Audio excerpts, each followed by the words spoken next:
Bonjour tout le monde. Donc aujourd'hui, on va continuer notre exploration des lettres cheminées sur la voie. Et aujourd'hui, il y a plus particulièrement en fait deux lettres qui sont en fait mon expérience, ma première expérience en Chine, il y a quelques années déjà, une vingtaine d'années. En fait, vous voyez, c'est Long Shufu, c'était vraiment mon maître principal. Et donc, c'était une année que j'ai passée à la Northern China Shaolin Martial Arts Academy, à côté de Siping, dans la province de Jilin. Et donc aujourd'hui, en fait, ce sera plus une... je vous raconterai un tout petit peu les expériences, et puis voilà, s'il y a des questions qui viennent, on pourra discuter un peu. Puis la prochaine fois, ce sera par rapport à un autre maître qui m'a beaucoup interpellé, que j'ai rencontré à Pékin, qui est François Henry, qui héberge nos lettres. Puis après, la fois d'après, ce sera Pan, qui était mon maître à Bruxelles. Et puis après, on ira à Wutang avec maître Zhong. Donc chaque expérience a été importante pour moi et puis m'a permis, on va dire, d'explorer, de comprendre des choses un peu différentes. Donc la première fois que je suis allé en Chine, donc pour moi c'était un rêve d'enfance, puisque moi j'adorais les arts martiaux. J'ai commencé le judo, je sais pas, j'avais 6 ans. Et puis quand j'avais à peu près 10 ans, je suis passé au karaté. J'ai fait vraiment beaucoup de karaté, Shotokan. Et à l'époque, en fait, en France, il n'y avait pas vraiment autre chose. Il y avait l'aïkido, le judo, le karaté. Puis il n'y avait pas d'autres arts martiaux pour pratiquer. Ça n'existait pas vraiment. Mais par contre, il y avait les films de kung-fu. Alors je regardais toujours les films de Jackie Chan. Et quand j'habitais pendant 4 ans en Roumanie, de l'âge de 10 ans à 14 ans. Et là, en fait, il y avait une revue à laquelle on pouvait s'abonner qui s'appelait China Sports, parce que c'était les frères communistes. Le Roumanie, c'était communiste, et puis la Chine, c'était communiste. Et donc, en fait, on pouvait s'abonner à cette revue qui s'appelait China Sports, qui était en anglais, qui était sur les sports en Chine. Et là, il y avait toujours, en fait, un petit dossier à la fin avec des formes de bâtons, des choses comme ça, ou des petites histoires sur certains maîtres ou des compétitions de wushu. Donc il y avait un peu cette ouverture vers la Chine depuis longtemps, mais en même temps c'est quelque chose que j'avais jamais vraiment pu pratiquer. Et donc j'avais toujours ce rêve qu'à un moment donné, si je peux, j'aimerais bien partir en Chine pour apprendre un peu les arts là-bas. Et après j'ai terminé l'école, puis il fallait faire ses études, puis après je suis parti pour un doctorat. Mais finalement ces choses se sont un peu repoussé de plus en plus loin. Et quand j'étais à Bruxelles, donc j'avais terminé ma thèse et pendant 2 ans j'avais un poste en fait de chercheur. Et après ces 2 ans, quand mon contrat se terminait, j'étais d'une part en train de chercher à monter, on va dire, d'autres projets, mais il n'y avait rien immédiatement. Et j'avais réussi à faire des économies. Et c'était le moment où Internet avait commencé à prendre son essor. Bon, pour les jeunes là qui nous regardent, vous ne connaissez pas un monde sans Internet, mais pour nous à l'époque, dans les années 90, il n'y en avait pas trop. Donc là, tout d'un coup, en 2000, il y avait un premier site de cette Northern China Shaolin Martial Arts Academy. J'avais trouvé ça sur Internet. Donc c'était une académie en fait des arts martiaux de Shaolin. Et là, je me suis dit, ça pourrait vraiment être chouette de me prendre une année pour aller étudier ça. C'était mon rêve depuis très très très longtemps. Et aussi, je préparais en fait tout un travail de recherche sur l'institutionnalisation des systèmes de savoir traditionnels. Et là, je me suis dit, mais ça pourrait vraiment être intéressant. Et j'avais déjà commencé à travailler pas mal en Inde, et puis un art martial en fait au sud de l'Inde qui s'appelle le Kalaripayato, qui est lié aussi aux traditions de santé. Et on raconte que c'est cet art martial en fait qui serait à l'origine des arts de Shaolin, à travers un moine Bodhidharma qui est allé justement de Tamil Nadu, qui est allé en fait en Chine pour aller prêcher le bouddhisme là-bas, au 5e siècle après Jésus-Christ.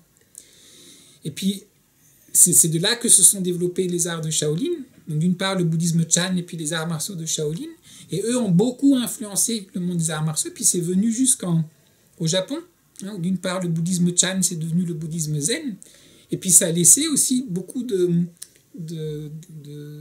d'influence par rapport aux arts martiaux. Donc pour moi, quelque part, aller en Chine, c'était d'une part venir aux racines, on va dire, du karaté que j'avais pratiqué avant, et c'était aussi faire le pont avec l'Inde.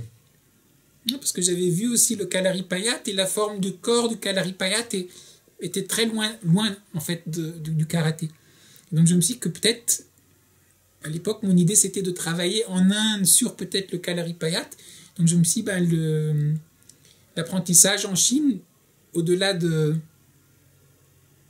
son intérêt en soi, me permettrait peut-être de faire le pont pour après continuer à faire le travail en Inde. Donc en fait, il y avait tout ça. Il y avait l'occasion, j'avais l'argent, j'avais le temps.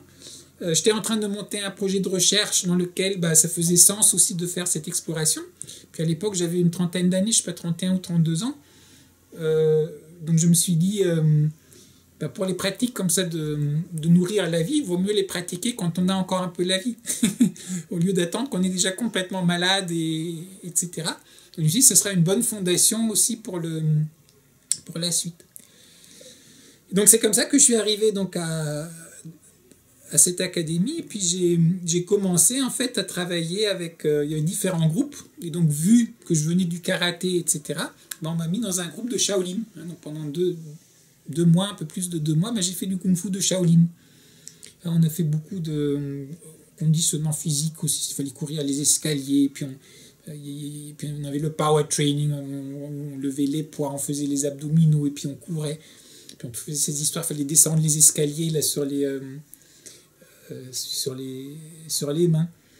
Donc il y avait un côté qui était vraiment très très, on va dire, intense physique. Et le matin et le soir, c'était un maître plus vieux que les autres qui s'en occupait, qui donnait des tai chi, cours de tai chi. Donc j'aimais beaucoup. Et j'aimais beaucoup parce que quand j'étais plus jeune et que j'avais fait du karaté, à un certain moment, je préparais des amis pour leur ceinture noire. Et à un certain moment, je me rappelle, l'un d'eux m'avait posé la question de Christophe, je ne comprends pas, à chaque fois tu dis là c'est pas bon parce que l'énergie ne passe pas. Qu'est-ce que tu veux dire à chaque fois quand tu dis là l'énergie ne passe pas? Donc moi j'étais pas conscient vraiment de ça avant. Et c'est quand il m'a posé la question, pour moi ça paraissait évident, je dis oui, tu vois là ça circule pas, tu vois ça. Il dit oui mais qu'est-ce que tu veux dire par ça circule pas? Et donc quand je me suis interrogé là-dessus, j'ai dit mais oui c'est quoi en fait, qu'est-ce que je ressens? Et en fait, à l'époque, ce que j'avais commencé à faire, c'est essayer parfois de ralentir les mouvements pour essayer de voir c'est quoi qui circule, qu'est-ce qui circule.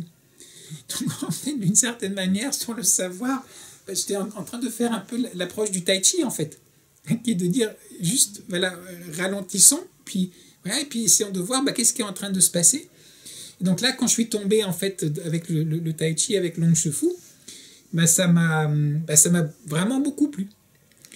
Et Long Shefu, lui, il avait un tout petit groupe, en fait. À l'époque, il voulait déjà un peu plus prendre sa retraite. Il avait juste quelques étudiants qui passaient tout leur temps, alors pendant que nous, on était en train de courir, de sauter, de machin, etc., à chaque fois, pendant 1 heure, ils ne bougeaient pas. Et ils étaient dans une posture, et puis pof, ils font une autre posture, et puis pendant 1 heure, comme ça, ils ne bougent pratiquement pas. Ils faisaient ça le matin, ils faisaient ça l'après-midi. Et moi, j'aimais ça. Enfin, moi, je voyais ça, je me suis dit, mais qu'est-ce que c'est? Qu'est-ce qu'ils font? Et donc, en fait, Long Shefu, c'était un maître de Baji Chuan. Donc, c'est un art martial, fait partie des arts martiaux internes en Chine. Et j'ai dit, finalement, en fait, ça me plaît plus. Enfin, moi, donc après quelques mois donc, de Shaolin, je ne suis pas passé au Baji Chuan directement. Je suis d'abord passé, on va dire, une phase intensive de Tai Chi. Donc, je faisais avec Long Shefu le matin et le soir. Et puis on avait un autre maître qui était arrivé qui faisait le style Chen, c'était Li Shufu. Donc lui, il nous donnait aussi des cours en plus, aussi le matin et le soir. Et donc pendant la journée, j'avais demandé si je pouvais pas aussi approfondir en fait le Tai Chi. C'était avec un autre maître qui était aussi maître de Baji Chuan à la base, c'était Lin Shefu. Donc oui, quand j'ai dit tout à l'heure, Long Shefu c'était vraiment mon maître principal, mais en fait j'ai eu 4 maîtres, on va dire. Il y avait Zhang Shifu au départ pour le Shaolin, puis il y avait donc Long Shifu qui était vraiment, on va dire, ma référence principale, et puis il y avait Lin Shifu et Li Shifu.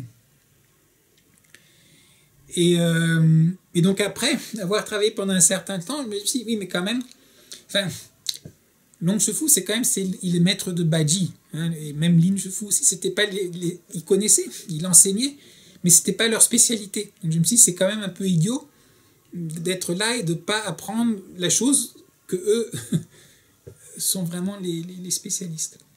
Donc c'est comme ça que après j'ai commencé donc à travailler avec Long Shifu. Et tout à fait au départ, en fait, il ne voulait pas nous prendre pour le Baji parce qu'il était un peu en retraite. Donc on avait commencé le Baji en fait avec Lin Shifu. Et à un certain moment, malheureusement, il a dû quitter l'académie parce que son épouse était malade, oui, parce que l'académie, elle était vraiment à genre 1 heure de voiture de la ville la plus proche. Hein. C'était sur une petite colline avec un petit château d'un côté. Tout à fait au départ, même on s'entraînait dans le château. Donc c'était vraiment un peu un cadre idéal avec les forêts de pins. Donc quand il faisait beau, on s'entraînait tout le temps dehors entre les arbres. Donc c'était magnifique.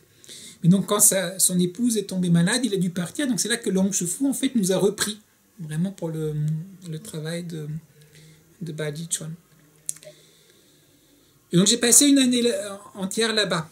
Et c'était un peu interpellant parce que sur toute cette année, j'ai dû parler peut-être 1 heure, maximum 2 heures avec Long Shifu. La plupart du temps, s'il arrivait le matin, il nous montrait un peu 1 ou 2 mouvements, puis on était derrière, on essayait de voir aussi bien que possible, puis il refaisait 3-4 fois, et après il nous laissait.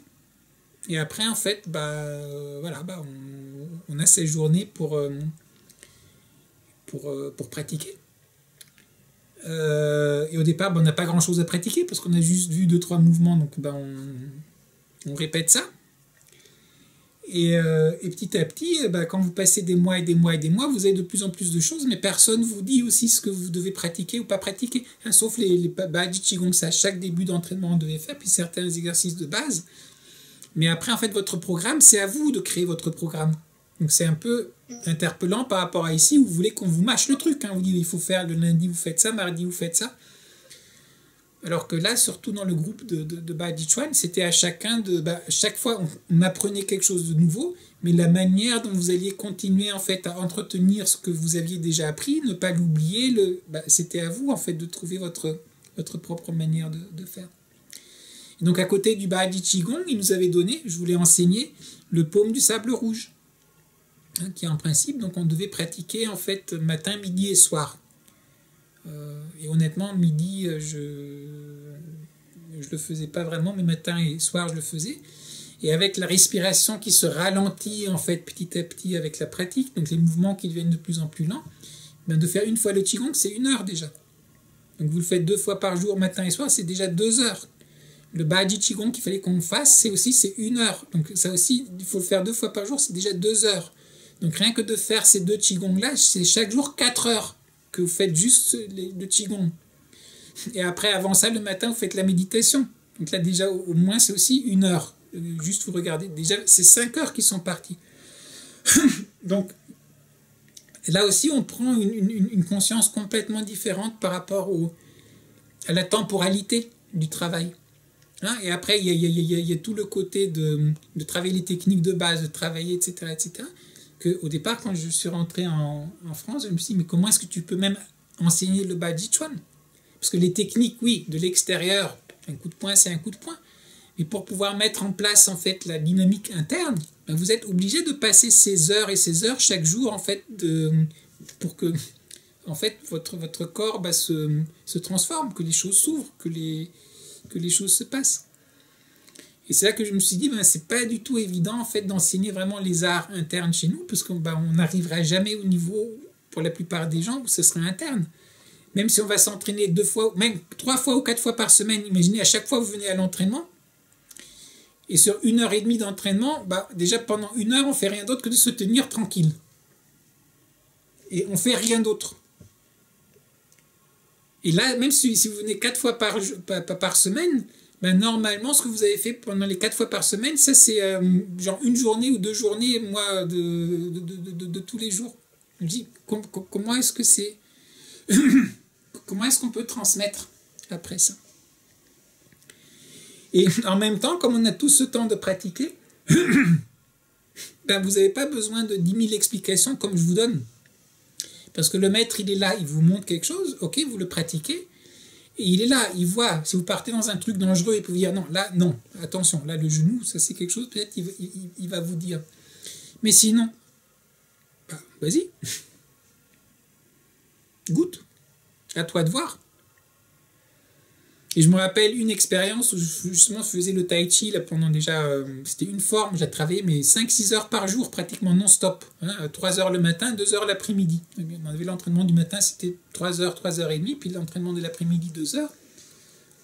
Sans compter le tôt le matin et après le dîner le soir. Et donc quand je m'étais mis au tai chi, je ne faisais qu'une forme. Il m'avait appris de manière très rapide la forme 42. Et bah après, pendant un mois entier, bah, j'ai fait que la forme 42. Donc pendant l'entraînement, si j'arrivais à l'entraînement, je faisais la forme 42. Ça mettait à peu près 7 minutes. Et dès que j'avais terminé, bah, je recommençais à faire la forme 42. Donc le matin, je passais ma matinée pendant 3 heures, 3 heures et demie à faire non-stop la forme 42. Puis après, on allait manger. Puis l'après-midi, bah, je refaisais pendant 2 heures non-stop la forme 42. Et j'ai fait ça pendant, je sais pas, un bon mois ou un truc comme ça. Puis il y avait Long Chefou aussi qui regardait.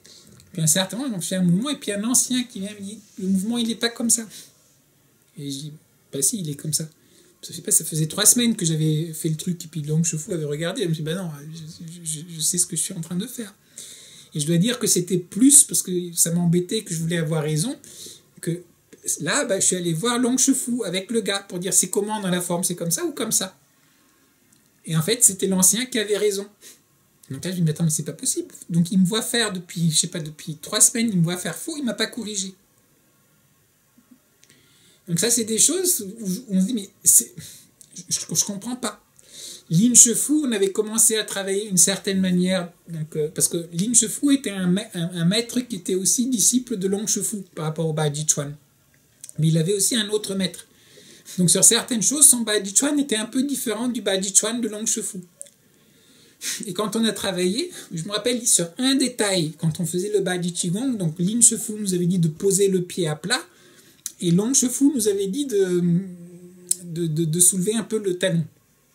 C'est la seule chose que, même quand j'étais dans le groupe de Lin Chefou, Long Chefou, il passait, il dit, donc, ok, alors là, je sais pas, j'ai suivi Long Chefou, mais sinon, quand Lin Chefou, par exemple, est parti, on avait appris une forme, on était à la moitié de la forme, et Long Chefou a continué à nous l'apprendre, mais sans même nous réapprendre le début à sa manière à lui. Et c'est nous, après, enfin, on a demandé, j'ai dit, mais j'aimerais bien connaître la forme comme vous la faites, est-ce que vous pouvez nous réapprendre aussi le début, hein, pour... Donc, le rapport, on va dire, à ce que, comment tu transmets, ce que tu transmets, etc., c'est très, très, très, très perturbant, en fait, quand tu viens comme un occidental qui veut avoir le programme avec la séquence et la pédagogie, on t'explique tous les tenants et les aboutissants, etc. Mais donc, du coup, la chose qui est extraordinaire, c'est que pendant toute cette année-là, quand je pratiquais, et j'avais une autre chance, c'est que j'avais pas vraiment lu sur ces choses-là, sur les arts internes chinois, et puis il n'y avait pas, comme aujourd'hui, tous ces bouquins et tous ces trucs sur Internet, voilà. Donc j'avais pas vraiment lu avant d'aller là-bas. Donc moi, par exemple, quand je faisais mon Qigong et que certains, parfois, vous me posez la question, vous avez ces sensations, je sais pas, il y a des picotements, il y a la chaleur, il y a toutes sortes de choses, un peu un magnétisme qu'on sent comme ça autour du corps. Bah, je ne savais pas, moi. Bah ok, bah, il y a des trucs qui se passent, mais il n'y a personne pour m'expliquer ce que c'était ou quoi que ce soit. Donc bon, bah on pratique. Et puis il y a certaines choses qui partent, et puis il y a certaines choses qui restent, et puis il y a certaines choses qui se transforment, et certaines choses qui... Et vous ne savez pas ce qui est important et ce qui n'est pas important. Donc on est obligé à chaque fois de goûter, de se mettre à l'écoute, de sentir, puis de garder toujours l'esprit ouvert. Voilà, parce qu'il arrive. Et puis parfois c'est après coup qu'on se rend compte, ah mais tiens, ça c'est un truc intéressant ou important, mais on se rend compte que ça faisait peut-être déjà même un mois qu'on le sentait. Sauf qu'avant, on ne se rendait pas compte parce qu'il y avait tellement d'autres choses qu'on sentait aussi. On ne savait pas qu'est-ce qui est important, qu'est-ce qui n'est pas important, etc. Mais donc le fait de ne pas avoir les explications et de devoir écouter, de devoir être attentif. Aussi, comme l'oncle Chefou, il montre quelque chose, bah oui, bah, il va montrer 3-4 fois. Après, il part. Donc, est-ce que j'ai capté ou pas? Et même si j'ai pas capté, bah après, il faut que j'essaye de voir c'est quoi qu'il a fait. Donc, il faut que, c'est pas uniquement j'ai vu et je refais, mais je dois reconstruire dans ma tête, ça devait être quoi ce qu'il a fait. Alors, parfois, quand on a la chance, quand on est 2 ou 3, parfois on était un petit groupe, qu'est-ce que tu as vu? L'autre, il était à un angle un peu différent. Comment tu as vu? Voilà. Et puis, on essaye comme ça. Puis parfois, sur certaines choses que j'apprenais tout seul, bah, on n'a que soi-même. Qu'est-ce qu'on a vu? Qu'est-ce qu'on a... Voilà. Et puis, comment est-ce qu'on arrive à en faire quelque chose? Puis on pense avoir compris, on sait qu'on n'a pas tout à fait compris. La prochaine fois qu'il va montrer ou qu'il montre à quelqu'un d'autre, tout de suite, on met l'attention. Puis on dit, est-ce qu'il fait comme je crois avoir compris ou il fait différemment? Est-ce qu'il y a encore autre chose? Donc on est constamment obligé d'apprendre à apprendre. Il ne s'agit pas uniquement d'apprendre un truc qu'on vous donne et puis je prends ça, mais comment est-ce que j'arrive à être attentif à ce qui est en train de se passer? Comment est-ce que j'arrive à petit à essayer de comprendre ce qui est en train de se passer? Pour comprendre, je dois mener ma propre expérience. Et à un certain moment, par exemple, sur la propre expérience, quand j'ai commencé le Baji Chuan, j'étais avec un autre ami, on était à 2, et on nous avait donné un premier coup de poing. Ah bon, ok, coup de poing. Et pendant, je sais pas, mon premier jour, on fait le coup de poing. Deuxième jour, on fait le coup de poing. Troisième jour, on fait le coup de poing. Et puis, il montre rien de nouveau. Alors, il y a mon ami qui était un peu dégoûté. Donc, il a posé la question. Il a dit, alors, la suite, c'est quoi? En fait, est-ce qu'on ne peut pas avoir la suite? Et donc, le maître, Lin Shifu, lui a donné. Mais moi, je n'ai pas demandé. Je considérais que c'est le maître qui sait comment il faut avancer. Donc moi, il ne m'a pas donné. Donc en fait, il a juste donné à mon ami, mais moi, non. Et donc, pendant que l'ami, chaque jour après, il avait une nouvelle technique, moi, je continue à faire mon coup de poing. Et alors du coup, déjà, j'étais un peu staccanoviste à l'époque, tu sais, vraiment de pas m'arrêter, de pas faire de pause et de faire. Mais là, je redoublais encore, je faisais encore plus, en fait, pour montrer, regardez, je travaille, donnez-moi la suite. Et plus j'en faisais, non, il n'y a rien qui bougeait. Et à un certain moment, ils m'ont donné le deuxième truc. Alors là, c'était genre le même coup de poing avec la main ouverte, quoi, en gros. Et là, pareil, je me dis, je comprends pas. Donc il y a le gars qui travaille même moins que moi quelque part, et puis on lui donne, et puis moi, je suis super sérieux, on me donne pas. Quand je regarde les années d'après, je dis, oui, bien sûr. C'est les bases sont fondamentales, c'est ce qui est de plus important. Si tu as quelqu'un qui est motivé pour les faire, laisse-le les faire et les approfondir. Si quelqu'un d'autre, il est moins intéressé par ça, c'est pas grave non plus, montre-lui les techniques, ça restera plus superficiel, mais si ça l'amuse, entre guillemets, il n'y a pas de mal non plus. Peut-être qu'à un autre moment, il aura envie d'aller approfondir. Mais donc ça, c'est des choses qui au départ, c'est déconcertant, parce qu'on se dit, mais je ne comprends pas ce qui se passe. Et sur, par exemple, le Baji, pareil. Donc on avait un ancien, là, et puis après, puis moi, pendant ce temps, moi, je faisais des allers-retours comme un sprinter, et lui, c'était à chaque fois, boum. Puis il restait pris son truc, et boum. Et pendant, je sais pas, un mois ou un truc, je le vois à chaque fois, je dis, mais il est paresseux quand même, hein. Il se fait ça vraiment pépère, quoi. On fait un coup de poing, et puis on se respire un bon petit coup, et puis on se fait un petit coup de poing. Alors que moi, je faisais comme au karaté, vraiment, je faisais mon truc. Sauf que, avec le Baji Qigong qu'on était en train de faire, à chaque fois pendant à peu près 1 minute sur 3 respirations, donc puis on explose dans la nouvelle posture. Puis à nouveau, là, petit à petit, donc Long Shifu avait dit la langue en haut, les yeux moitié ouverts, moitié fermés, corps relâché, et attention sur Tan Tien. C'était les seules consignes. Donc petit à petit, quand on travaille, on commence à sentir comment l'énergie, en fait, elle vient dans Tan Tien. Et après, quand on fait la technique, toc, c'est de Tan Tien que ça sort. Et après, à nouveau, on est en train de recharger Tan Tien. Et après, à nouveau, ça sort de Tan Tien. Donc, en travaillant donc, le Baji Qigong, après, je dis, mais attends, mais ça se trouve, là, quand on fait les coups de poing, le truc de base, c'est la même chose, sauf qu'on n'a pas une minute, on n'a pas 3 respirations. Mais en fait, avant de frapper, c'est la même chose. C'est je prends l'énergie dans le tantien et rat. Et je prends l'énergie dans le tantien et rat. Mais en fait, là, tout d'un coup, j'ai dit, ah, mais en fait, alors peut-être que l'ancien, là, que ça se trouve, il serait pas paresseux, en fait. Il est en train de travailler la chose. Mais personne m'a fait la remarque. Donc j'ai passé, je sais pas, des semaines à faire le Speedy Gonzales là, du truc, en me disant que ils étaient bien paresseux, là, les anciens. Et c'est uniquement à force aussi de travailler donc l'autre Qigong, donc petit à petit, on écoute, puis on sent qu'il y a des choses qui sont en train de se passer. Et puis on a soi-même l'intelligence de se dire, mais attends, mais en fait, quand je fais les trucs de base, mais bien sûr, mais c'est évident, je travaille la même chose que là. Et après, il y avait dans la progression des coups de poing, après il y a des trucs où il y a 2-3 coups de poing qui se suivent. C'est la même chose, je recharge et dung dung dung. Je sors et je recharge et dung dung dung. Et après, petit à petit, effectivement, quand tu es en combat, quand tu as avancé, tu n'as plus besoin d'avoir 1 minute pour recharger. Enfin, tu recharges constamment. Mais la progression, elle est comme ça. Pardon. Mais on ne te la donne pas. Enfin, on ne te la donne pas dans le sens où on ne va pas t'expliquer tous les trucs. Si tu fais, et si tu te mets à l'écoute et que tu pratiques les choses, petit à petit, en fait, tu comprends certaines choses. Et puis ça avance. Et donc, si vraiment, après, tu as une question qui est une question vraiment importante, là, oui, tu peux aller demander au maître.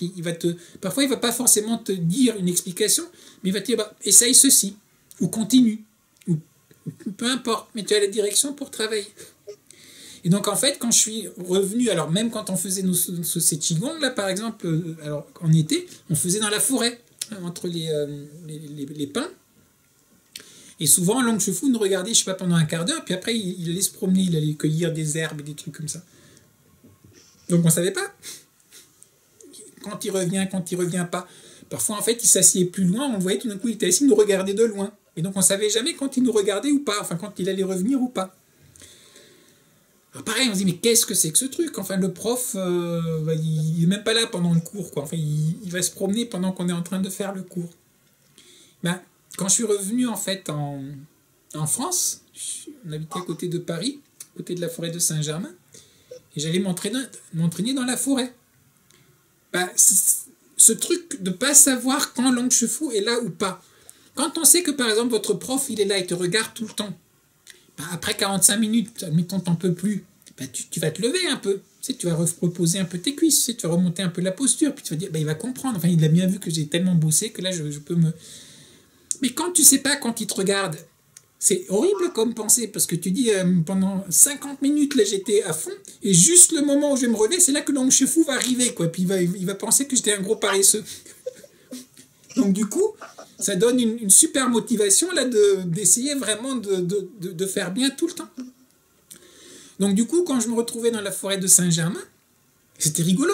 J'avais encore l'impression que quelque part, derrière un buisson, il y avait Long Chefu qui regardait probablement. Parce qu'on a tellement internalisé, parce que justement, on ne savait pas quand est-ce qu'il est là, quand est-ce qu'il n'est pas là. Alors que s'il avait toujours été là, au moment où il n'est pas là, on sait qu'il n'est pas là. Mais là, en fait, voilà, c'était devenu un peu le maître externe, on va dire, c'est un peu devenu un maître interne. Et l'autre chose, c'est que cette manière d'apprendre, alors beaucoup d'occidentaux vont te dire, oui, mais c'est débile, donc en fait, il faut suivre aveuglement ce qu'on te dit, donc en anglais, c'est disempowering, donc c'est pas du tout, ça te donne pas de pouvoir, toi, on te prend pour un abruti, tu es complètement dépendant de ton prof, etc. Mais en fait, je me suis rendu compte, c'est l'inverse qui s'est passé. Parce que comme le prof ou le maître est là, et que c'est à toi de trouver, c'est toi qui découvres toutes les choses. Donc tu te rends compte que tu peux découvrir toutes ces choses, que c'est pas quelque chose que quelqu'un doit te donner de l'extérieur, tu les as en fait à l'intérieur de toi-même. Donc en fait, c'est extrêmement empowering pour utiliser le mot anglais. C'est au contraire, ça te donne ce pouvoir et je suis capable de faire. Et en fait, quand je suis revenu donc, en France, en Belgique, c'est là que j'ai continué à travailler après. Donc je suis devenu prof d'anthropologie du droit. Et quand j'ai donné mes cours d'anthropologie du droit, à certains de mes étudiants, j'ai essayé de mettre en pratique aussi ce genre de pédagogie. Laissons les gens vraiment douter. Laissons les gens vraiment explorer. Ne donnons pas toujours tout de suite la réponse. Mais si j'avais pas vécu ces choses-là en fait en Chine, j'aurais jamais osé le faire. Parce que pareil, par exemple, le fait de ne pas corriger, je l'avais vu avec mes étudiants, amis étudiants en Chine. Ben, certains ont même arrêté de travailler avec Long Chefu. Ils ont dit c'est n'importe quoi, il ne sait pas enseigner. On arrête. C'est pas de la pédagogie, c'est un mauvais prof. Hein, ou si on vous pose une question et tu réponds pas, on va te dire ah bah alors il sait pas. Sinon il répondrait. Hein? Donc en fait, agir aussi de cette manière-là, c'est pas forcément compris. Pourquoi est-ce qu'on va fonctionner de telle manière? Mais pour moi, c'était vraiment une expérience de me rendre compte à quel point, en fait, on a les choses à l'intérieur. Mais il faut, c'est pour ça que je vous le dis très très souvent, il faut goûter. Alors ça, on en parlera peut-être la fois d'après, avec Pan, qui était chinois aussi, hein, qui à l'origine il est de Shanghai.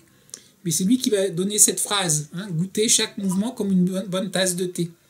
Donc j'avais pas encore la phrase à ce moment-là, mais toute l'année en Chine, c'était ça, comment apprendre soi-même à goûter, à écouter, à ressentir, et constamment à rester ouvert, ne pas s'attacher aux sensations qu'on a. Parce que si vous attachez à certaines sensations, on n'est pas ouvert à ce que d'autres sensations peut-être petit à petit peuvent se développer. Donc il faut apprendre à lâcher aussi certaines choses. Donc voilà, donc c'était un cheminement, c'était pour moi le premier un peu choc culturel, on va dire vraiment et en même temps c'était un rêve, et là aussi c'était toute la question avant d'y aller, j'y vais pas, parce que c'est quand même plus facile de trouver un travail quand on en a déjà un, hein, que de se dire je lâche tout pendant 1 an et puis je verrai bien après ce que je vais retrouver. Mais ce qui a fait basculer pour moi la balance, c'est de me dire si j'y vais pas, ça me tracassera jusqu'à la fin de ma vie. De me dire j'aurais pu le faire, j'aurais dû le faire, je l'ai pas fait. Donc je sais pas si j'avais tort ou pas de pas y aller. Alors que là je me suis dit si j'y vais, si je me rends compte après 1 mois ou 2 mois que c'était un rêve d'enfance et que au moins je saurais. Et donc heureusement donc cette première année en Chine m'a bien fait prendre conscience que c'était pas uniquement un rêve comme ça, mais que c'est quelque chose qui est très important pour moi, et que depuis en fait j'ai continué à approfondir. Et Long Chefu était maître en fait de Wudang. Hein, donc et à un moment quand on a pris une certaine forme d'épée et de Wutang, donc ça c'est explicitement, il l'appelle Wudang Shanmenjin. Donc là, il a parlé un peu de Wutang. Et là, quand j'ai entendu Wutang, c'est ça qui m'a donné, je sais pas, il y avait une résonance. Et je me suis dit, il faut que j'aille à Wutang. Donc j'étais là en Chine, c'était en 2002, je crois, 2003. Et puis ça me travaillait, il faut que j'aille à Wutang, il faut que j'aille à Wutang. Et donc finalement, c'est je crois 2011 après, ou quelque chose comme ça, que j'ai... Non, d'abord une première fois en 2008 avec François Henry, on était allé voir son maître à lui. Et puis à partir de 2011, c'est moi qui suis retourné dans la lignée de Maître Zhong et puis dans l'école de Maître Zhong.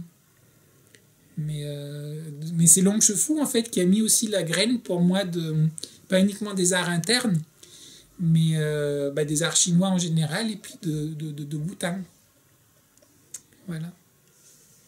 Donc voilà, c'était un peu décousu, hein, mais c'était plus pour partager comme ça quelques anecdotes là, qui me sont venues à l'esprit et dont je parle de certaines, mais de manière beaucoup plus ramassée, hein, dans les lettres. Je dirais la chose la plus importante que j'ai retenue, et que c'est pour ça que je vous fais parfois les samedis, deuxième cours, le cours à la chinoise, hein, ce que j'appelle le cours à la chinoise. C'est oui, il faut, vous aussi, alors la plupart du temps on fait des cours plus structurés, on va dire à l'européenne, mais il faut apprendre aussi à travailler tout seul. Donc certains d'entre vous, toi tu t'entraînes beaucoup tout seul, donc voilà, mais certains autres, ils n'ont pas trop l'habitude de dire je fais mon propre programme, je décide moi-même sur quoi je dois travailler, ce que je dois approfondir, comment je dois l'approfondir, me poser moi-même les questions, essayer, goûter, peut-être faire des erreurs, peut-être aller dans des cul-de-sac en disant et puis se rendre compte non, là c'était pas bon, mais on l'a exploré, on sait que ça mène à rien, donc c'était bien de tester, ok, là c'est pas vers là qu'il faut aller. Voilà, donc ça c'est un peu des souvenirs.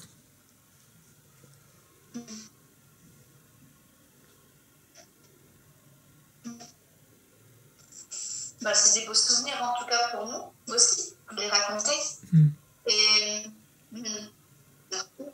et donc, en fait, ma question, c'était cet apport. Je pense que, tu sais, quand on dit la pensée, enfin, quand on est chinois, enfin, ils ont une façon de penser, donc comme tu viens de l'expliquer avec tes maîtres. Et tu as fait combien de temps de karaté? Le karaté, j'en ai vraiment fait beaucoup, je dirais de l'âge de, je sais pas, 10 ans jusqu'à genre 21 ans. J'en ai vraiment fait beaucoup. Et après, bah, à nouveau, quand j'étais à Bruxelles, après, j'en ai refait, puis j'ai re-arrêté. Mais disons, la période intense pour moi de karaté, c'était, on va dire, à peu près de 10 ans à 20 ans. Enfin, c'était ces 10 ans-là. Et là, je me rappelle avec Tadé, là, mon prof, c'était rigolo. Donc, l'année de mon bac, bah, il s'inquiétait. Qu'est-ce qu'il y a avec Christophe? On ne le voit plus. Parce que l'année du bac, bah, je m'entraînais plus que 4 ou 5 fois par semaine, alors que normalement c'était... parce qu'il donnait des cours dans différents endroits, donc parfois je faisais même 2 cours d'affilée. Donc je devais être à une moyenne de 6 ou 7 cours par semaine. Et l'année du bac, plus j'étais dans un lycée international, donc en plus de tout le programme normal, j'avais 8 heures de plus par rapport à langue allemande. Et puis, enfin, j'étais en section allemande. Donc imagine, donc tu es en année de bac, en plus du lycée international où tu as 8 heures de plus que les bacheliers normaux français. Et Tadé se disait où est Christophe? On ne le voit plus, il va bien, tu sais, il vient plus que 4-5 fois, tu vois. Voilà. Donc il y avait vraiment un moment dans ma vie, et tous mes copains à l'école, en fait, ils ne m'appelaient pas Christophe, mon surnom c'était Jackie. Voilà. Et ouais, donc en fait, par rapport à ça, là, c'était ma question. Quand le karaté, c'était donc en France. Cette philosophie chinoise, en fait, donc tu l'as appris vraiment là-bas quand tu étais, enfin, appris entre guillemets. C'est vraiment quand tu es allé en Chine où tu as réussi à percevoir, ou alors même pendant ton karaté ou pendant ces années de karaté, tu as perçu un peu comment ils étaient. Ben, il y a une grande différence entre voir par exemple un film de Jackie Chan, où tu as Jackie Chan qui aimerait apprendre quelque chose de son maître et que son maître l'ignore au départ et puis lui fait faire au lieu de lui apprendre le kung-fu, il lui fait balayer ou il lui fait aller chercher l'eau, des trucs comme ça. Bien sûr, on connaît, on l'a vu dans les films, on va dire. Mais après, quand tu es sur place, c'est pas un film. Et puis c'est pas la manière comme dans le film, tout à fait. Mais les attitudes, quelque part, tu pourrais ne pas être surpris. Mais quand tout d'un coup, tu t'entraînes comme un gros malade et tu as l'impression qu'on t'ignore, là, tu es vraiment confronté au truc. Tu vois, et par exemple, quand je faisais le tai chi là, pendant ce mois, là, la forme 42, ben, je me rappelle, après 3 ou 4 semaines, il y a Long Chefu qui est passé, j'étais en train de la faire, puis il fait... Oh, c'est bien, mais là, genre, comme il dit rien d'habitude, ben là, son petit oh, c'est genre, moi, j'étais reparti, j'allais continuer à la faire pendant un mois, là, la forme. Parce que ça a de la valeur. Moi, dans un cours, je vous dis combien de fois, c'est bien, bon, alors d'une certaine manière, c'est la valeur de quand je vous dis c'est bien, ben, ça n'a pas du tout le même impact que si je vous disais jamais, jamais, jamais rien. Et puis, genre, après un mois que vous pratiquez un truc à fond tous les jours, je vous dis bien. Tu vois, donc on est dans des choses... c'est différent. C'est à chaque fois entre regarder quelque chose à la télé ou lire quelque chose, ou, voilà, ou de l'expérimenter soi-même, ben, c'est une grande différence. Et pour certains de mes amis, ben, ils avaient aussi toutes ces idées. C'est pour ça qu'ils étaient venus. Hein. Shaolin, donc ils avaient vu le film aussi, tu sais, le temple de Shaolin avec Jet Li, machin, etc. Et puis tu arrives sur place. Et puis selon les personnes, ben, on a plus ou moins de mal après à s'adapter à comment fonctionne en fait l'enseignement sur place. Et les idées qu'on a pu avoir. Et physiquement, tu vois, ça c'est une autre chose que j'ai apprise de cette première année en Chine. La qualité essentielle, c'est la souplesse. c'est la souplesse. Mm. Il y a des personnes qui sont venues, des athlètes, tu sais, vraiment, vraiment très athlétiques. Et après une semaine, en fait, ils ne pouvaient plus rien faire. Ils avaient mal aux genoux, ils avaient mal au dos. Ils étaient, pour certains, ils ne pouvaient même pas s'entraîner. Enfin, c'était terrible. Puis je me rappelle, il y avait 2 nanas, entre autres, qui étaient venues et qui n'avaient vraiment pas fait de sport. Hein. Elles n'étaient pas du tout en forme, mais elles étaient souples. Ben, elles ont progressé petit à petit, mais elles n'ont pas eu de problème. Moi, pareil, j'étais pas en très très bonne forme parce que j'avais été à l'université, enfin, c'était le départ à l'université, donc je travaillais énormément parce que c'est là il faut publier, je venais de terminer la thèse, etc. Donc, juste avant de partir en Chine, je sais pas, pendant 2 ans, j'ai pas dû beaucoup m'entraîner du tout, hein, parce que j'étais vraiment à fond dans cette histoire universitaire. Donc, pareil, mon corps, il n'était pas en super forme, mais j'avais quand même le côté souplesse parce que, voilà, ça je travaillais depuis longtemps, et puis comme je fais de la respiration, toutes ces choses-là. Bah, tu sais, quand tu dois faire, je sais pas, des pompes et que bah, après un certain nombre tu peux plus, bah tu peux plus. Hein. Donc c'est pas grave. Et puis petit à petit, à force de t'entraîner, ben, ton nombre il augmente, ta forme physique elle augmente. Pour courir les escaliers qu'on devait faire tous les matins, il y avait 365 escaliers. Donc il fallait descendre, puis il fallait remonter les escaliers en courant. Ça c'était avant même que l'échauffement commence. Et bah, je sais pas, les premiers mois ou 2 premiers mois, j'arrivais même pas une fois à courir les escaliers en entier. Hein, je faisais, je sais pas moi, quelques dizaines d'escaliers, peut-être une centaine, et puis la fin, je la marchais, quoi. Enfin, je n'arrivais pas à la courir. Vers la fin de mon séjour, ben, je sais pas, ben, je me le faisais 2 fois, quoi. Tu sais, d'affilée. Avant de l'entraînement. Allez, hop, première fois, une deuxième fois, puis tu es en pleine forme, encore toc, toc, toc, puis et c'est ça, c'est avant de commencer ton entraînement qui va durer 3h30 d'affilée. Alors que, voilà. Et donc, la forme physique, petit à petit, elle augmente, mais c'est la souplesse qui te protège. Mais ceux qui sont venus avec la force, les muscles, le truc, mais qui n'avaient pas la souplesse, ben très souvent, en l'espace de quelques jours, hein, c'était tout de suite mal au dos, mal au genou, mal à ceci, mal à cela. Certains, après, ils ont dû carrément arrêter un tout petit peu. Et puis, on va voir l'acupuncteur, on va voir le masseur, on va voir le machin, tu vois, etc. Et puis, à chaque fois, tu as la douleur, en fait, dans le travail. Donc ça, très important aussi, enfin, mentalement. Quelle est la qualité la plus importante? Soyez souple. Autant dans le corps, je dirais, que aussi dans votre esprit. Si tu es ça, ok, là, soyez comme l'eau, hein, ça c'est Tai Chi. Et si tu es trop rigide, trop dur, c'est peut-être très impressionnant, mais en fait, c'est pas très pratique, tu vois, pour cheminer longtemps. Et dans l'attitude, pareil, hein, comme on dit dans les arts martiaux internes chinois, jamais travailler à 100%, 70%. Mais petit à petit, les 70% deviennent de plus en plus, de plus en plus, de plus en plus. Sinon, si à chaque fois vous allez à 100%, à chaque fois on s'épuise, on s'épuise, on s'épuise, on s'épuise.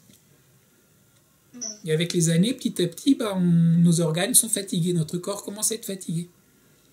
Alors que si on travaille de l'autre manière, à chaque fois on s'entraîne, à chaque fois on nourrit, à chaque fois on... Voilà. Et de temps en temps, on peut faire un test. Mais pour l'entraînement, normalement, on reste toujours à l'intérieur de cette limite. Et donc, c'est aussi dire la douceur. On travaille avec douceur. Ça peut être étonnant, on dit comment ça? Donc on fait un art martial en douceur. Oui. Mais après la douceur, il peut devenir très intense, hein, au bout du temps. Mais on laisse le temps pour que petit à petit les choses se mettent en place.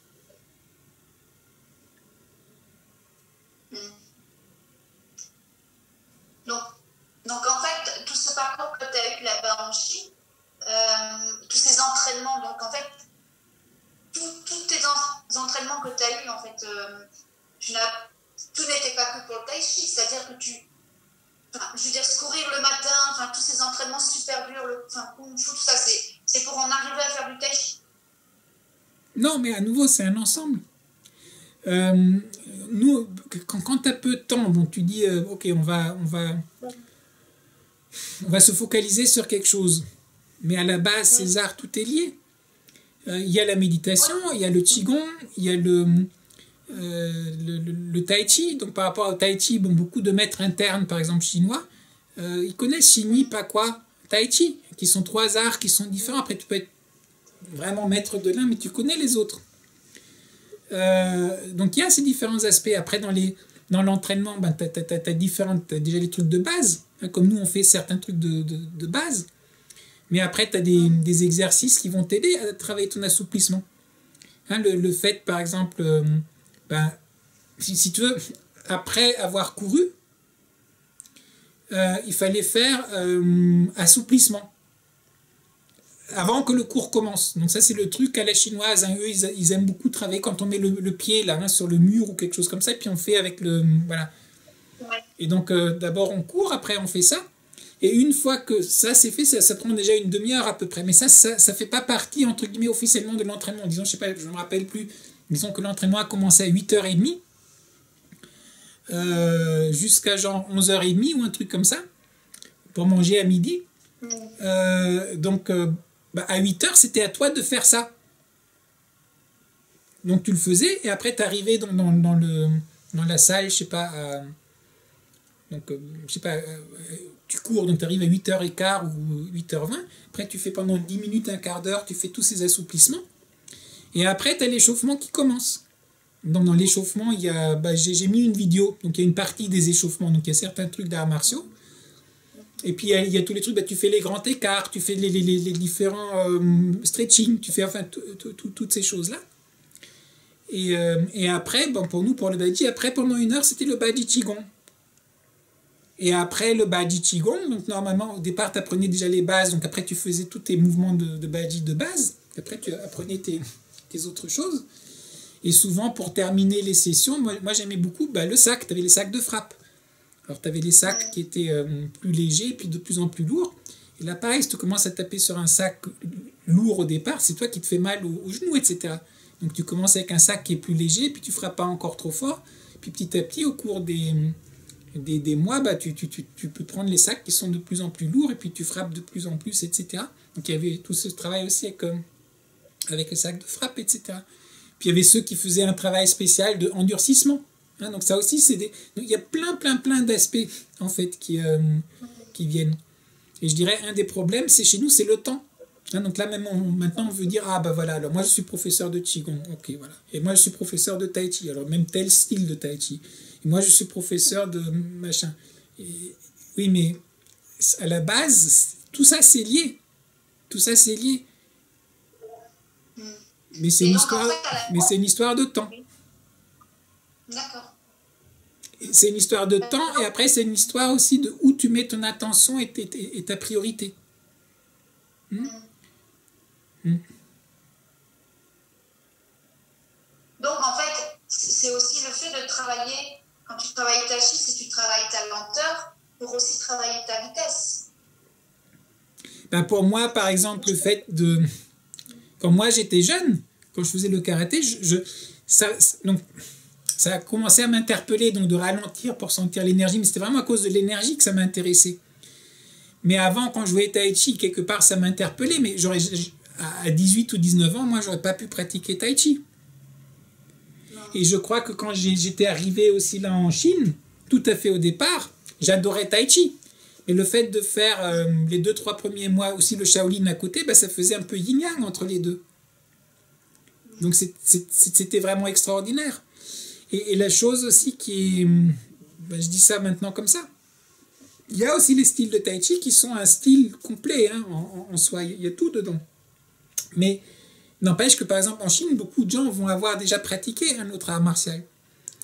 Donc quand tu peux t'exprimer, on va dire de manière yang, hein, allez, on va appeler ça kung fu, hein, ou quelque chose comme ça. Après, c'est plus facile pour toi aussi quand tu fais le Tai Chi de lâcher dans ton Tai Chi. Pourquoi ? Parce que tu peux t'exprimer, pour parler Ayurveda, ton côté Pitta ou ton côté tigre, tu peux l'exprimer là-dedans. Donc après, tu fais l'autre truc. Et donc en fait, même ton Tai Chi, il peut progresser plus naturellement. Mais imagine que tu vas faire ton Tai Chi, mais que tu as un caractère aussi un peu comme ça, yang, et que tu n'as jamais le droit au départ d'exprimer ton énergie. À chaque fois, tu es tout lent, etc. C'est difficile. Mais là, les choses, en fait, chacune a sa place. Et surtout, à la fin de la journée, quand tu es complètement crevé, Ben là, ça te fait super du bien de faire du tai chi. Il y avait même un certain moment, c'était, je sais plus, un jour de la semaine, on faisait des sauts en Shaolin. C'était des trucs plus acrobatiques. Et à un certain moment, ben, j'avais vraiment enflammé mon talon d'Achille, le tendon, hein, parce que à force de sauter comme ça. Et là, ben, c'était encore plus. Qu'est-ce que c'était extraordinaire de faire tai chi le soir, quand j'avais le tendon qui me faisait mal. Et puis au bout de, je sais pas, de 10 minutes de pratiquer tai chi, je le sentais plus. Et après, quand je terminais la session de tai chi, il n'y avait plus aucune douleur. Et après, pendant 1 ou 2 heures, carrément, c'était parti. Bon, après, c'est pas complètement parti.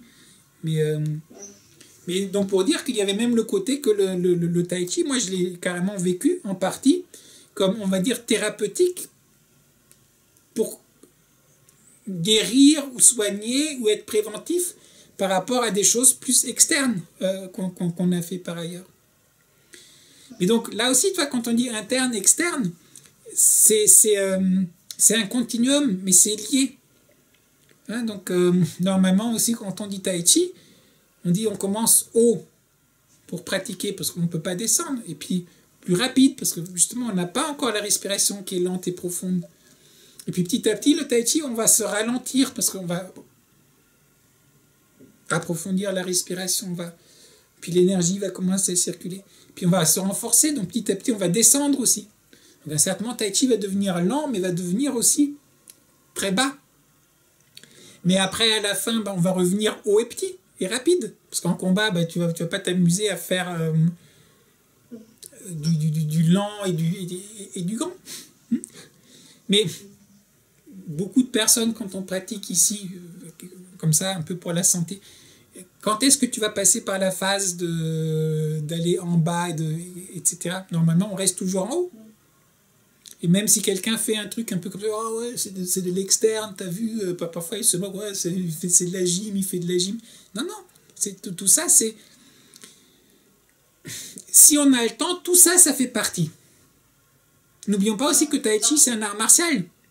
Maintenant, si tu as un art martial et que, remets-toi dans la Chine à l'époque et tu te fais attaquer par des gens qui ont des lances et des trucs comme ça, si tu sais bien bouger, dans le sens que tu sais tomber par terre, tu sais faire des roulades, tu sais faire tout ça, etc., tu seras beaucoup plus à l'aise pour évoluer. Que si tu dis, non, moi je reste juste droit, oui, bon, ok, peut-être avec certaines conditions, ça va. Mais quand c'est dans des conditions qui sont...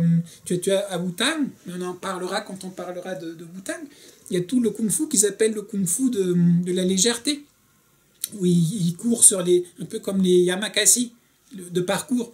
C'est le truc où ils montent sur les murs, ils sautent sur les branches, les trucs. Alors, tu dis, mais en quoi est-ce que c'est lié à kung-fu ou quoi que ce soit? Oui, c'est l'art du déplacement. Quand tu es là dans les forêts, il faut se déplacer, puis il faut apprendre à se déplacer. Et on va utiliser des principes qui sont similaires. On va aussi utiliser son chi, on va utiliser le conditionnement de son corps, on va utiliser tout ça. Et puis après, il y a tout l'autre aspect.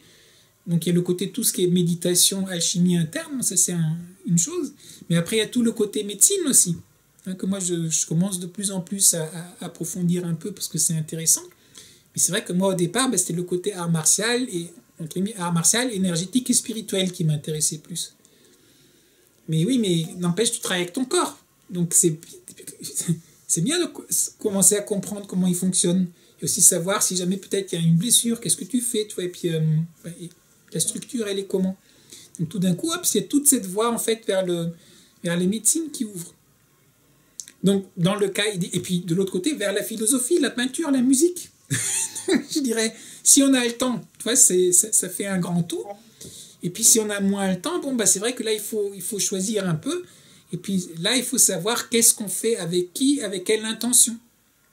Hein, comme je vous dis là, par exemple, nous, quand on travaille ensemble, je ne suis pas en train de vous préparer comme, et je ne saurais pas le faire, je ne suis pas en train de vous préparer comme garde du corps, qui vont apprendre le tai chi pour être les meilleurs gardes du corps du président français. Non. On met plus l'aspect, oui, on voit un peu les applications, etc., pour comprendre ce qu'on est en train de faire. Mais on va dire notre accent dans notre travail, c'est comment est-ce qu'on se ressente, comment est-ce qu'on se goûte, comment, avec tout ça, justement, ça va ouvrir notre corps, ça va renforcer notre corps, ça va faire circuler, etc.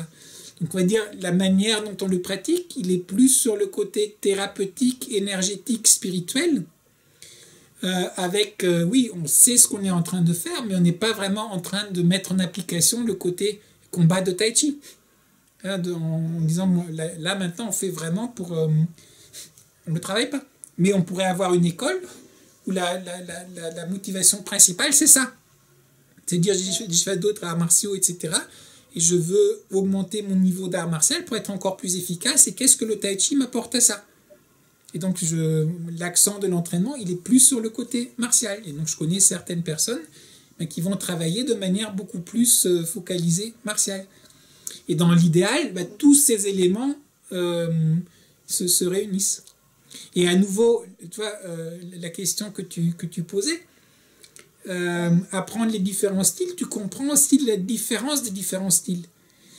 Une des grandes problématiques que j'ai eues à ma première année en Chine, c'est que dans le karaté, on appelle le kimé, quand tu exprimes l'énergie, c'est donc il y a tu vois, c'est à chaque fois c'est un peu saccadé, tu vois, c'est comme ça. Donc quand tu travailles comme ça, et puis tu as travaillé le contact aussi, tu sens le contact, tu fais les combats, etc. Donc au départ, quand tu dois faire Tai Chi, moi je faisais Tai Chi, je sais pas, je dois pousser, alors j'étais là, tu sais, à la fin je contractais, tu vois, pour avoir cette sensation de kimé. Parce que sinon j'avais l'impression, mais il est vide mon mouvement. Donc en fait, à chaque fois j'essayais de mettre un peu, tu vois, je mettais un peu kimé karaté. Et le maître, il disait Fang Song, c'est relâcher, relâcher. Alors, je l'entends, je comprends, mais il m'a fallu des semaines pour pouvoir le lâcher. Parce que pour moi, c'était, non, attends, je le pousse quand même, là. Si je ne mets pas de force, mais je ne le pousse pas, c'est n'importe quoi. Mais qu'est-ce qui m'a permis aussi de lâcher?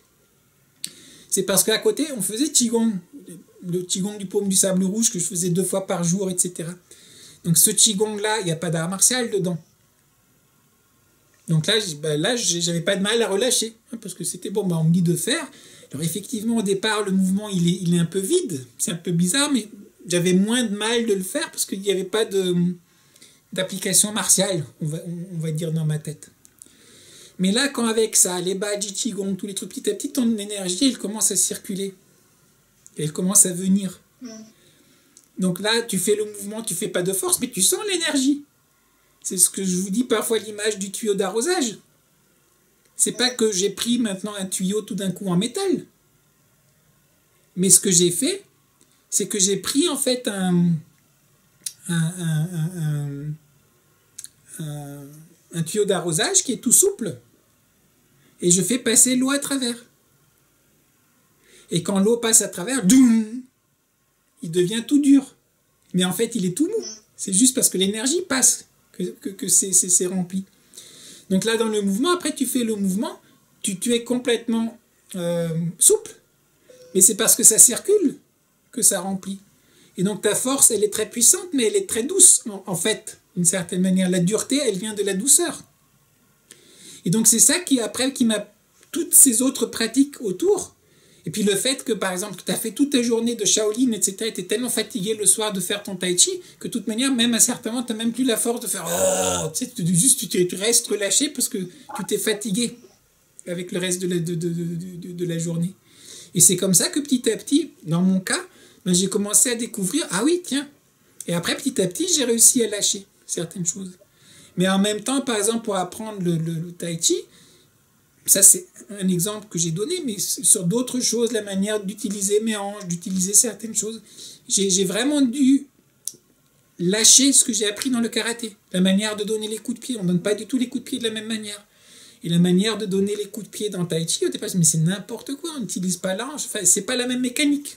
Parce que c'est plus une mécanique de le corps en entier, Fajing, c'est j'éternue. Donc même un coup de pied Tai Chi, c'est genre, j'éternue, boum, et puis il y a le pied qui part. C'est une certaine manière de travailler le corps. Que le karaté, le coup de pied, ce sera plus comme une fusée avec différents étages. D'abord, toc, je monte la hanche, je sors, toc, donc ça c'est djung, djung, djung, djung. Puis après, tu as un impact qui vient de tout ça. C'est une manière différente de travailler. Mais donc au départ, ben, il faut accepter de désapprendre certains schémas qu'on a appris pour pouvoir en apprendre d'autres. Et donc quand on apprend justement des styles différents, ben, c'est aussi magnifique. Parce que c'est, ben, oui, c'est toujours interne, c'est toujours, enfin, quand on parle des arts internes, mais après que ce soit pas quoi, que ce soit Chini, que ce soit Bajie-Chuan, que ce soit Tai Chi, ils ont quand même leur propre manière de fonctionner. Donc à chaque fois, on rentre dans un aspect différent. Et petit à petit, en faisant ça, on comprend aussi un peu les tenants et les aboutissants. Soit par rapport au combat, ou même par rapport à soi-même. Hein, quand je travaille Tai Chi, qu'est-ce qui se passe? Quand je travaille le Chini, qu'est-ce qui est en train de se passer? Quand je travaille Bajie, qu'est-ce qui est en train de se passer? Et puis, certaines choses, comme on a parlé la dernière fois, moi j'ai les poumons voilà, un peu fragiles. Oui, bah, les exercices de respiration, tout ça, c'est extraordinaire. Mais en même temps, parfois, quand j'y repense, bah, quand je passais 6 mois par an à Wutang, etc., bah, je faisais aussi tous les trucs très physiques, et puis on va courir, on fait tout ce genre de choses. Mais ça travaille les poumons. Donc si maintenant, par exemple, tu fais plus tout ça, tu fais plus aucun exercice comme ça, et tu fais que méditation avec des exercices de respiration. Oui, mais n'oublions pas que ces autres exercices ont aussi beaucoup nourri. Et après, donc, voyons où on met l'accent et à quel moment, etc. Mais certaines choses, parfois, on les fait, et tant qu'on ne les fait pas, on ne se rend même pas compte à quel point, en fait, c'est utile pour la pratique.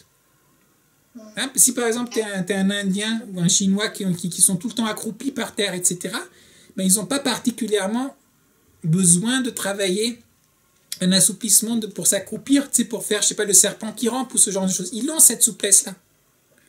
Ouais. Par contre, la plupart des Occidentaux, on l'a pas. Donc là, tout d'un coup, tu dis, ah bon, bah alors il faut des exercices alors spécifiques pour travailler ça. Donc, à nouveau, donc à chaque fois, après, le truc, c'est par rapport au temps qu'on a, par rapport aux objectifs qu'on a, par rapport à où on veut aller. Voilà, on travaille. Et plus notre boîte à outils est grande, ben plus on peut prendre des choses adaptées. Puis voilà. Si on connaît que, par exemple, je sais pas certains, ah j'ai appris du Tai Chi, j'ai appris la forme 24, puis tu connais que la forme 24, ben la seule chose que tu peux donner à quelqu'un, c'est la forme 24. Si tu as fait du style Chen, tu as fait du style Yang, tu as fait du style Wutang, tu as fait en plus, je sais pas, du Pakwa, du Chini, tu connais différents de Qigong, etc. Et tu connais le yoga, tu connais des choses comme ça, et tu vois une personne, ben, la panoplie est beaucoup plus vaste. Et le fait d'être allé aussi un peu explorer tout ça, mais de manière quand même approfondie, hein, parce tu passes quand même du temps, ben, petit à petit, tu découvres que derrière les techniques, il y a les principes. C'est ce qu'on a toujours parlé. Et que, donc, petit à petit, ton travail, ben, c'est les principes qui t'intéressent. Et puis, comment est-ce que ça te transforme profondément? Et une fois que tu commences à comprendre comment fonctionne ce processus-là de transformation, c'est plus facile pour toi de l'adapter par rapport à la personne qui est en face de toi, qui a besoin d'une chose particulière. Et par exemple, le travail aussi que fait François, il enseigne aussi différentes formes de différents styles. Mais les différentes formes, en fait, elles vont apporter différentes choses. C'est pour ça qu'avec vous aussi, bah, on est plus dans le truc de Wutang, San Feng Pai, mais je vous fais quand même travailler la forme 24 et la forme 8. Alors que ça, c'est pas le même style, en fait. C'est on va dire le Tai Chi simplifié de Pékin. Mais pourquoi est-ce que je fais ça? Parce que dans la progression, il y a une logique de faire les choses comme ça par rapport à notre contexte. Et comme tu parles de transformation, en fait, j'imagine ces années en Chine, qu'est-ce que ça t'a apporté dans ta vie, du coup? Ça a dû t'apporter... Ben, ça m'a apporté que là, j'ai du boulot. Quand on m'a foutu dehors de l'université, entre guillemets, que j'avais plus de contrat là-bas, ben, moi, maintenant, je peux enseigner le Tai Chi.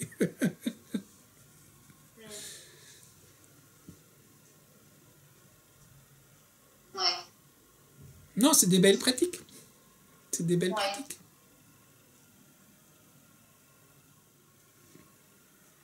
Voilà, bah, est-ce que tu as d'autres questions ou sinon bah, il y a certaines choses sur lesquelles de toute manière on va revenir parce que donc avec François, ça c'est la prochaine lettre, enfin les deux prochaines lettres.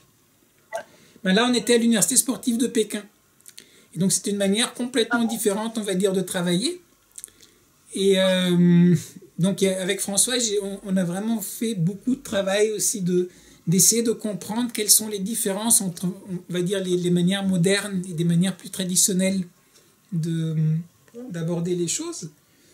Et puis, la fois d'après, en fait, on a le travail avec Pan, qui pour moi qui était super intéressant, parce que bah, d'une part, il était chinois, mais il parlait super bien français. Je l'ai rencontré en Belgique, à Bruxelles. Et donc lui, je l'ai rencontré, je ne sais pas, quelques années après. Mais donc, toute l'expérience avec lui, puis le fait de pouvoir discuter avec lui en français, bah, ça m'a permis de rééclairer tout ce que j'avais vécu, en fait, en Chine la première année, sans aucune explication. Et là, par exemple, bah, lui, il me disait pareil, quand lui, il était jeune et qu'il faisait le tai chi, en fait, il y avait son prof à lui qui avait différents élèves dans le parc, mais ils n'étaient pas dans un groupe. Tu avais un dans un bout du parc, l'autre dans l'autre bout du parc. Et pareil, il passait, il donnait un petit truc, et puis il te laissait pratiquer, puis il revenait, je sais pas, plus tard, etc. Donc en fait, c'est là que je me suis vraiment, enfin c'était la confirmation que ma manière d'apprendre, c'était pas uniquement que j'étais tombé, je sais pas, sur un maître qui était particulièrement comme ça, mais que c'était vraiment une manière, on va dire, de fonctionner. Et, et après, petit à petit, alors ça c'est extraordinaire depuis maintenant une dizaine d'années, surtout sur le taoïsme, tu as de plus en plus d'ouvrages qui sortent, et puis il y a bah, YouTube, donc il y a plein de choses auxquelles tu as accès. Enfin, les personnes qui regardent, là, les jeunes peut-être qui regarderont la vidéo, vous vous rendez même pas compte à quel point, pour nous, parfois d'avoir un livre, on savait même pas qu'il existait, et puis quand on savait qu'il existait, il fallait le commander, ça prenait des mois, et puis c'était...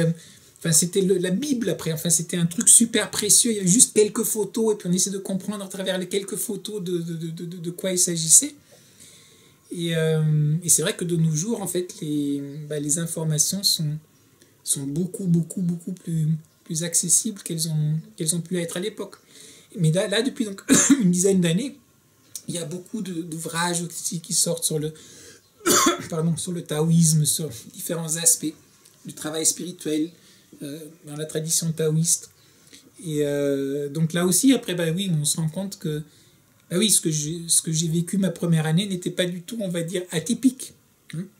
Bien sûr, chacun a sa personnalité, mais en même temps, il y avait une manière chinoise d'aborder les choses.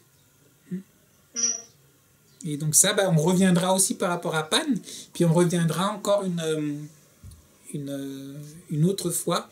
C'est la lettre que je suis en train de préparer maintenant, c'est par rapport à l'expérience à Wutang. Où là, bah, donc, quand je travaillais avec Maître Zhong, c'était mon maître principal, hein, c'était sous sa responsabilité, puis certaines choses il enseignait. Mais même là, j'ai travaillé avec... il y avait différents coachs qui étaient mes profs. Donc toi, quand j'étais l'année en Chine, la première année, j'avais 4 maîtres. Lang Shefu, Lin Shefu, Li Shefu. Ouais, c'est 4 maîtres. Après, quand je suis allé en fait à Pékin, bah, donc on avait notre professeur à l'université, puis j'ai commencé à travailler un peu avec... Enfin, plus on échangeait avec François, mais après j'ai vraiment travaillé avec François. Mais après, j'avais un autre maître, Zhang Laoshe, qui était en fait le maître de style Chen, donc avec lequel aussi je travaillais pendant ce moment-là. Puis après, quand on est allé à Wutang, la première fois, plus longtemps, maître Zhong était encore dans sa grotte, donc j'avais travaillé avec un de ses élèves pendant 4 mois. Puis j'ai travaillé avec maître Zhong, puis avec ses assistants. Là, au moins 4 ou 5 aussi, tu vois, différents. Et donc en fait, quand je regarde, et ça c'est sans parler, bah, le karaté, j'avais fait avant avec plusieurs profs, le Tadé, Saint-Germain-en-Laye, bon ça c'était vraiment un prof très important. Puis mon premier prof c'était un ami, c'était en Roumanie, Lucian, qui est devenu maintenant très avancé dans le karaté. Et après j'avais fait un peu de silambam, l'art du bâton au Tamil Nadu. Donc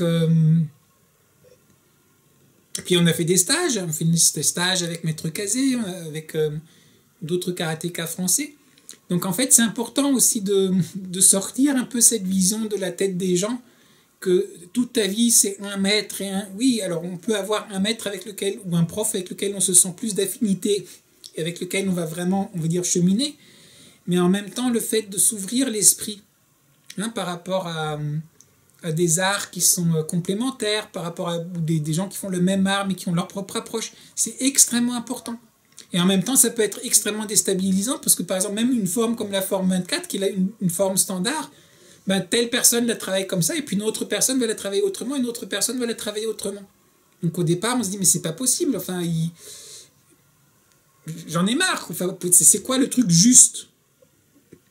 Et après, on se rend compte, ben non, ben, il y a différentes manières de faire, il y a des manières fausses aussi de faire, mais quand les principes sont respectés, après ça dépend sur certaines intentions, ça dépend, enfin, la personne, il en fait quoi, c'est quoi l'objectif de comment il enseigne sa forme 24, etc. Par exemple, ou le style Chen, j'ai dû apprendre 3 fois de zéro la forme 83, parce que j'avais 3 maîtres différents là. Donc à chaque fois, c'est la forme de base, la 83, mais elle met une bonne vingtaine de minutes, hein, c'est une longue forme. Ben, j'ai dû l'apprendre 3 fois de zéro. À chaque fois avec des petites variantes, parce que voilà, puis c'était pas, je vois juste les variantes, non, t'oublies tout, on reprend tout à zéro, c'est pour que là tu sois dans la voie du style que moi j'enseigne. Alors à un certain moment, bah, c'était un peu décourageant, mais à un autre niveau, bah, ça m'a appris énormément de choses, parce que bah, tu dois laisser tomber, enfin tu dois aller au-delà de la technique pour comprendre c'est quoi les principes. Et après de comprendre comment ces principes, en fait, oui, bah, il peut s'exprimer comme ça, il peut s'exprimer un peu différemment, c'est pour ça que parfois je vous montre aussi quand on fait le tai chi, bah, tiens là, voilà, bah, nous on fait manuage comme ça, mais dans Wu-Tang on les fait voilà, comme ça, puis dans la forme 24, bah, on les fait comme ça. Et puis dans le style Chen, je vous ai montré parfois, bah, là on le ferait comme ça. C'est pour vous ouvrir l'esprit. Après, il faut le travailler, mais il ne faut pas s'encastrer dans les formes. Les formes, c'est des doigts qui pointent, hein, comme je dis toujours. Ça, je pointe du doigt la lune, l'imbécile regarde le doigt. Donc, il ne faut pas s'encastrer à regarder le doigt. Ça pointe vers quoi? Mais en même temps, pour comprendre vers quoi ça pointe, il faut au départ quand même bien regarder, puis essayer de pratiquer ce qu'on voit. Si dès le départ, on veut interpréter à sa propre sauce tout ce qu'on voit, ben là, on risque de ne pas pouvoir approfondir beaucoup. Mais à un certain niveau, si on vraiment approfondit, puis on continue, etc., là, le fait de s'ouvrir, et donc c'est une histoire de temps, mais si on a le temps de s'ouvrir, d'ouvrir son horizon, de pratiquer un peu avec des gens différents, de pratiquer un peu ces styles différents, etc., ben c'est vraiment... c'est important. Et c'est même d'ailleurs dans la tradition occidentale, hein, à l'université au Moyen-Âge, ben, tu faisais le tour des grandes universités européennes, tu ne restais pas dans ton université. Maintenant, normalement, les étudiants, on les encourage aussi. Faites un programme Erasmus, partez au moins un semestre à l'étranger, allez voir un autre pays, allez voir comment on enseigne là-bas, allez voir les profs là-bas. Hein, donc il faut avoir quelque chose que vraiment on suit et dans lequel on s'enracine. Mais en même temps, pour bien comprendre cet enracinement-là, il faut le confronter avec d'autres manières de voir. Parce que c'est uniquement en se rendant compte, ah bon, ils font complètement différemment, mais comment ça se fait que petit à petit, on se rend compte, pourquoi est-ce que moi je fais comme je fais?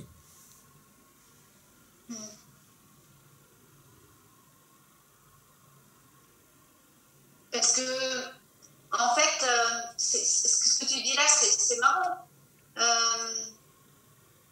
En réalité, nous, on a de la chance parce que quelque part, tu as, ou même François aussi, toi, comme François, vous avez rencontré plusieurs maîtres. Donc nous, la chance qu'on a, c'est de pas, on ne peut pas aujourd'hui aller rencontrer plein de personnes comme ça pour, on apprend avec toi. Donc du coup, toi, tu en ressors de tout ce que tu as appris, de tous ces maîtres que tu as rencontrés. Ils sont un peu, je dis en toi, voilà, il y a cet apprentissage, tu l'as en toi. Donc ça ressort. Donc nous, on a la chance parce que, en fait, en réalité, on perçoit l'enseignement de toutes ces personnes-là. Oui, d'une certaine manière. Et ça, c'est le truc qui est effectivement qui est chouette, mais avec n'importe quel prof, tu vois, quand tu as n'importe quel prof, normalement quelqu'un qui s'est pris du temps pour approfondir quelque chose, mais justement, il a pris le temps d'approfondir. Et c'est pour ça que quand on a la chance de travailler avec eux, ben justement, il y a une richesse de tout ça. Oui. Toi, Maître Zhang, même, on en parlera une autre fois, mais donc lui, c'était même ses maîtres qui l'ont envoyé pour aller récupérer des choses qui s'étaient perdues à Bhoutan. Donc il est allé voir différents maîtres pour amener. Et donc lui, je sais pas, pareil, il y a un certain nombre de maîtres en fait qui étaient ses maîtres principaux. Il n'avait pas à nouveau un maître. Alors il avait son maître principal, mais après il y avait aussi donc tout un nombre de personnes, et c'est même ces maîtres qui l'ont envoyé, qui ont dit il faut voir telle personne, il faut voir telle personne, il faut ramener ces choses-là. Et puis c'est lui qui a repris tout ça, puis qui a réintégré ça dans le système tel qu'il est enseigné aujourd'hui. Voilà, bah écoute, je vois juste là le temps qui passe. Donc, ben, voilà, donc ça me fait plaisir. Donc j'espère que là, c'était vraiment plus raconter des histoires, mais bon, autour des histoires, ça a permis d'aborder quand même certains aspects. Donc, voilà, bah, donc on continuera les prochaines fois. Ce sera un peu le même genre. Donc là, on est moins sur une thématique. On est vraiment plus sur ce que les différents maîtres et les différentes situations en fait, d'apprentissage dans lesquelles je me suis retrouvé, ben, on fait ressortir. Voilà. Allez, merci. Au revoir.